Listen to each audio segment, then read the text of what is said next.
ډیر نوجوان طبقه دا سدا چې د والدینو سره زبان درازي کوي، خپل مور او پلار سره ډیر زبان درازي کوي، بدمعشي کوي،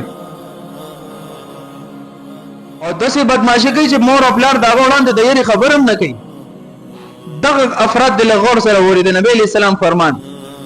نبی علیہ السلام او فرمایل من اصبح مطیعا لله فی والدیه، چا یو شپه سحر کړه د الله د رضا لپاره د مور او پلار په خدمت کې چې مور او پلار می راضي شي، اصبح له بابان مفتوحان من الجنه، چې سحر شیدل لپاره د جنت دو دروازې کلوش،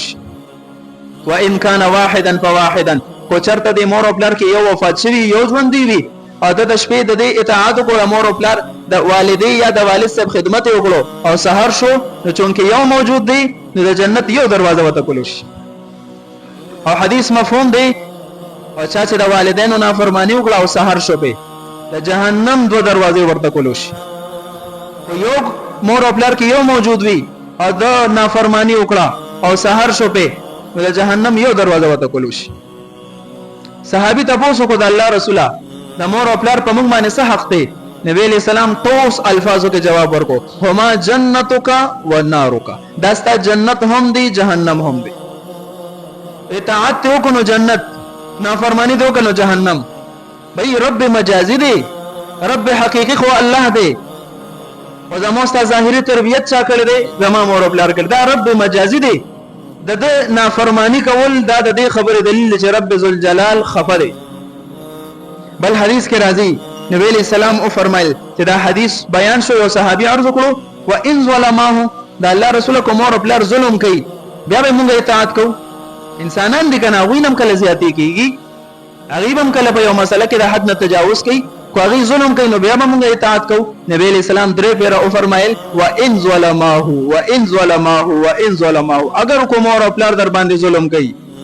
تا ته اجازه نشته د بدمعشي، ویجی بیا زرستو خفیما توبه مو باسم معافیم ته غواړم چې شیشه یو ځل مات شي کو دوباره جوړم کې کنه هغه شان خوندې نه، اگر چې د مور خپل رحم ډیر زیاته معاف کوي دی بیا او دا مخزان لا خراب نه کو. اوس اذن الله شو کو مور خپل رانه خبرې بده خو کې وته ولوغړېګو چې بس معاف مکا، آینده بنا فرمانی نه کو، آینده به د شکایت نه. بل حدیث کې راځي نبی علیہ السلام فرمایي کل الذنوب یغفر الله منها ما شاء، هر ګناه الله کو غواړي په خپل فضل معاف کوي، هر ګناه الا عقوق الوالدین، چې د مور او پلار نافرمانی چا کړی کنه نه معاف کوي. ولی نه معاف کوي؟ فانه يعجل لصاحبه في الحياه قبل الممات، مانن مور او پلار سره ظلم وکړو د مرګ نه مخکې به زما بشي او مکه شان نافرمانی زما کوي، دغه درد به زما محسوسوم اله به مرګ راځي. خو خپل دا کوواله چې زما بچي زما تابعدار شي، ته د خپل مور او پلار تابعدار شي. حدیث کې راځي ما من ولد بار ينظر الى والديه نظر رحمت، یو نیک عمل بچي چې کله خپل والدینو ته د شفقت او د رحمت په نظر وګوري چې دا زما مور او پلار دي، رب مجازي دي، ما من احسانات دي، یو رحمت نظر وکي الا كتب الله له بكل نذره حجه مبروره، پدک یو نظر وته الله د حج مقبول اجر ولګي. حج مقبول مو غریبانان خلک اجر نه شوتلې، هر وخت مونږ پکور کې د حج اجر حاصلولی شو په یو نظر. صحابه کرام خدا عمل ډیر حریص وکنا څنګه به جنت حاصل شي، څنګه به جهنم نه بچ، اجر عظیم به څنګه حاصلو.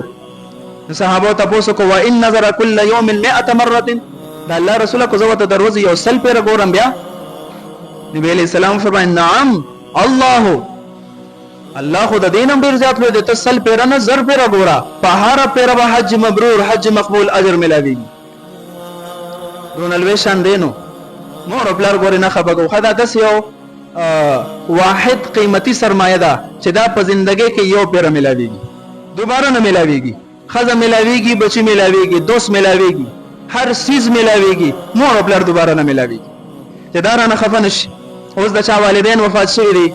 الله دې مغفرت نصیب کړي او دا وسره پجون کې الله دې نه کې سنا فرمانی کړي دا زبان درازي کړي دا خپته مور خپل تل دي. اوس وته احساس ورالو چې یاره مور خپل راضي کول پکارو،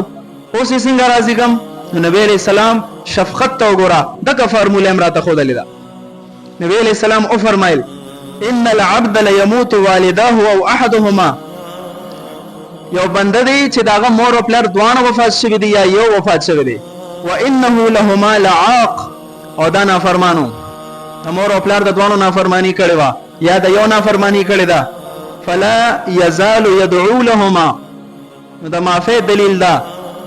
د لپاره با دا سړی به د مور او پلار لپاره مسلسل دعاګانې شروع کی الله زما په مور او پلار باندې رحم کی الله مغفرت نصیب کی الله جنت نصیب کی الله تی وبخي الله کوتاهیان معاف کی الله خپل قرب او جوار کې زی ور کې دعاګانې ورته شروع کا خصوصي ويستغفر لهما د مغفرت او د بخشش دعاګانې شروع کا والله حتى يكتبه الله بارا در دې پورې چې اول نافرمان لیکل شو د دې دعاګانو د مغفرت دعاګانو سره به الله دا په خپل کتاب کې د نیکوکارو په لیست کې شامل کړي بای د مور او پلار سره بالکل زبان درازیونه کو دا نوجوان طبقه تویم کو حاضر وي او کو غایب وي موجوده او تویما بای مور او پلار سره ګوره انډیپندنت بنا کوي چې مور او پلار وي حکم د سينو خجي کاغذ ته وي خزله طلاق ورکا او خزه کې دی مسله طلاق په ورکه تاسو پنه کې چې مور ولي و نفل ته ولاله مور او پلار د आवाज کو نفل به ماته ورځي با اندازه لګوا ډیر لوی مقام الله مور او پلار ته نصیب کړی دی